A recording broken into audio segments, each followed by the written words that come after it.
What happens to my music when I disagree with a producer mid-project? Yeah, man. Okay, it's like that's not true. Anyway, the for music copyright, remember there are two baskets. One is for the composition. This is the elements of the song, the lyrics, the melody, the tune, the musical score. And then there's the side for the masters, which is where a producer comes in. So for the composition rights, your lyrics, your tune, etc., these ones, the artist does not lose them. That's your song.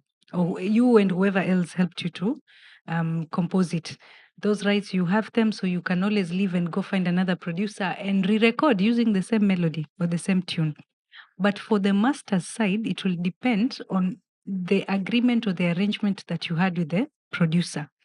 The Copyright Act says for sound recordings, which is what that masters is, for sound recordings, the owner is the producer, and the producer is deemed to be the person who made arrangements or who paid for that recording. So if your agreement with the producer was maybe they are covering production, so you didn't pay anything, they were the ones who were doing it, then in that instance, you might now lose the rights to the masters because the law will deem that producer to be the owner of the masters.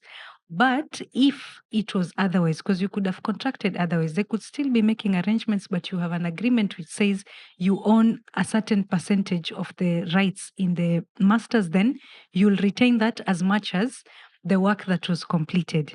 But if you were paying, which is usually the case in most, at least in our Kenyan context, which is you are paying for each and every track, maybe mmeskizana 8 tracks, you'll do 8 tracks, you've reached track 4, mmekosania track 4. That's when you had a fallout, and you are paying per track or whatever the arrangement. Then insofar as you have paid, then the ownership of those masters will be yours.